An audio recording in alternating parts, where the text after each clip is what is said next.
ముందుగా వైఎస్ఆర్ కాంగ్రెస్ పార్టీ నాయకులకు మరియు కార్యకర్తలకు అందరికీ నమస్కారం.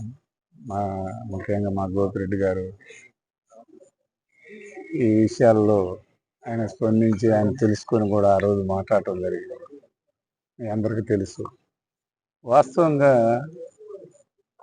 70 సంవత్సరాల నా జీవితంలో ఎక్కడ కూడా ఒకరి సొమ్ము ₹1 తిందామనే ఆలోచన కానీ, ఏదో ప్రభుత్వ సొమ్ము తీసుకుందని చెప్పి వీళ్ళందరూ కూడా ఈ కూటమి నాయకులు చెప్తున్న పరిస్థితి. మాచర్ల నియోజకవర్గం తెలుగుదేశం పార్టీ యువ నాయకులు, యంగ్ అండ్ డైనమిక్ లీడర్, మంచి మనసున్న వ్యక్తి శ్రీ జూలకంటి అక్కిరెడ్డి గారికి జన్మదిన శుభాకాంక్షలు. మీ KC Reddy brothers, Velturthi.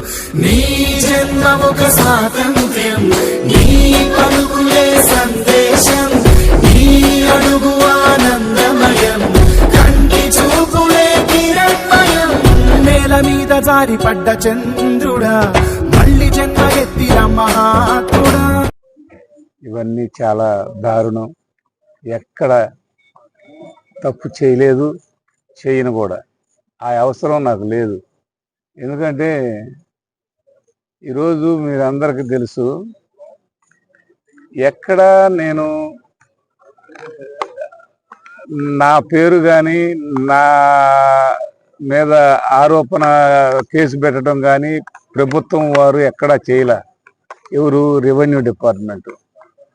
Revenue డిపార్ట్మెంట్లో ఎక్కడైనా నా పేరు కానీ, నా విధానం కానీ చెప్పలా. మేము తీసుకెళ్ళి మేము కంప్లైంట్ ఇస్తే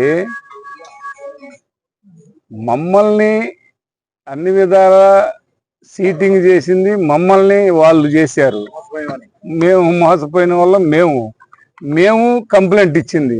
పల్నాడు ప్రాంత ప్రజలు, రైతులు ఆనందంగా ఉండాలని వరక గుడిసెల కోసం ఉద్యమం చేసిన వ్యక్తి, మాచర్ల నియోజకవర్గ తెలుగుదేశం పార్టీ యువ నాయకులు, టీడీపీ నాయకుల కార్యకర్తల కష్టం తెలిసిన వారు, ఉన్నత చదువులు చదివిన మంచి మనసున్న వ్యక్తి, రాజకీయాల్లో తనకంటూ ఒక ప్రత్యేక స్థానాన్ని సంపాదించుకున్న శ్రీ జూలకంటి అక్కిరెడ్డి గారికి జన్మదిన శుభాకాంక్షలు. మీ తంగిరాల అనంతరామరెడ్డి, యూత్, గంగలకుంట. మేము ఆ కాగితాలు ఇచ్చింది అయితే దాంట్లో కూడా నాకు సంబంధం లేదు. ఆ అగ్రిమెంటు నాకు సంబంధం లేదు. అందులో నేను ఎక్కడ కూడా నా పాత్ర లేదు. అందులో ఎక్కడ రెవెన్యూ వాళ్ళు నా పేరు, నా మీద కంప్లైంట్ ఇవ్వలేదు. నా పేరు రెవెన్యూ వాళ్ళు కంప్లైంట్ ఇవ్వలే. సీటింగ్ చేసిన వాళ్ళు రైతుల మీద వాళ్ళు కేసు పెట్టారు, కంప్లైంట్ ఇచ్చారు. నా మీద కంప్లైంటే లేదు. కానీ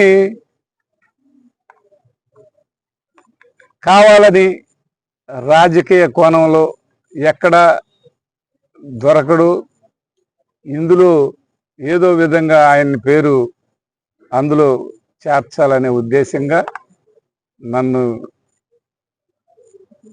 అనేక విధాలుగా ఇబ్బందికి గురి చేయటం జరిగింది.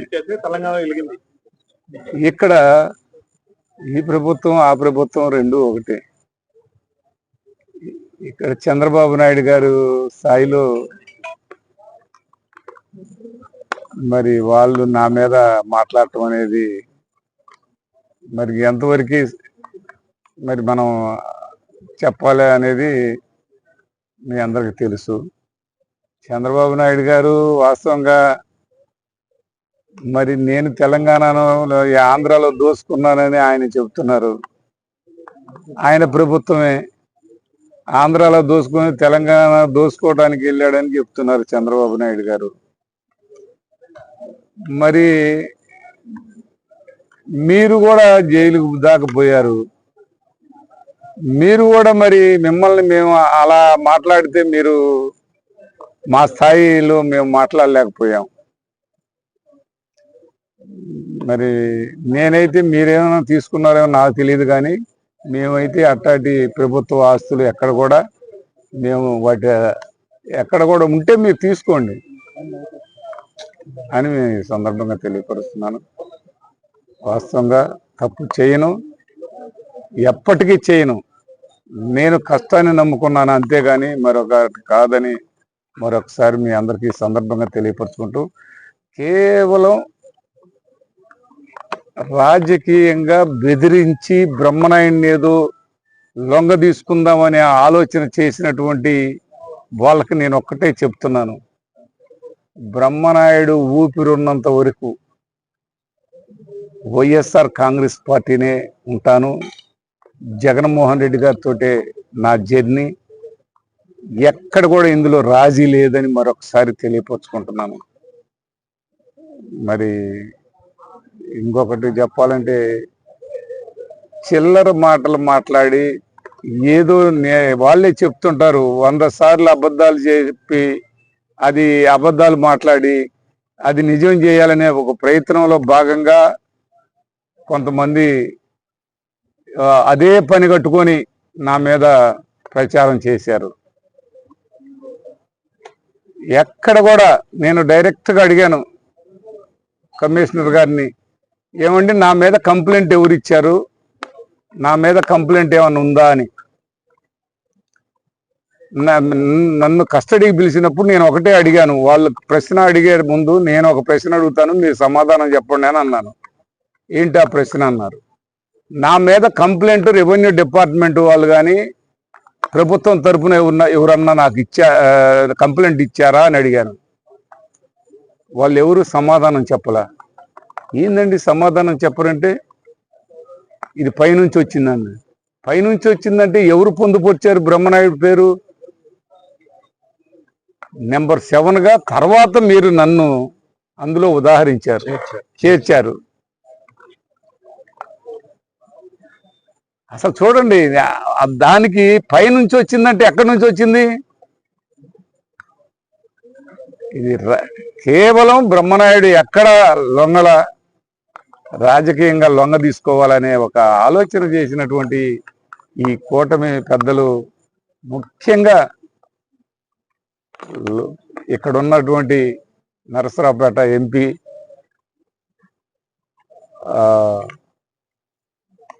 లోకేష్ గారు, చంద్రబాబు నాయుడు గారు, వీళ్ళు ఇంత రెడ్ బుక్కి ఇంత పని చెప్పారంటే నిజంగా బాధాకరమైనటువంటి విషయమే. కానీ రేపు అన్నీ డీటెయిల్గా చెప్తాను. ఈరోజు పొద్దుపోయింది. దయచేసి మీడియా మిత్రులందరికి కూడా, నేను మటుకి మీ అందరికీ తెలుసు, నేను అలాంటి తప్పు ఎక్కడ చేయలేదు. నష్టపోయింది మేము, మోసపోయింది మేము, మోసగించబడింది మేము, అక్రమ కేసులు మా మీదనే బనాయించడం జరిగిందని మరొకసారి మీకు ఈ సందర్భంగా తెలియపరుస్తున్నాను. మీరు అడగండి, రెవెన్యూ డిపార్ట్మెంట్ నుంచి ఎక్కడైనా బ్రహ్మనాయుడు గారి పేరు ఎక్కడైనా ఉదాహరించారా, మీరు కేసు పెట్టారా అని మీరు అడిగినా చెప్తారు. కానీ కొందరు మీడియా వారు పని కట్టుకొని చేసినటువంటి దానికి చాలా బాధగా ఉంది. ఇలువలతో కూడినటువంటి విషయాల్ని మరీ ఇంత రోడ్డు మీదకు తీసుకురావటం బాధాకరమని మరొకసారి తెలియపరుస్తున్నాను.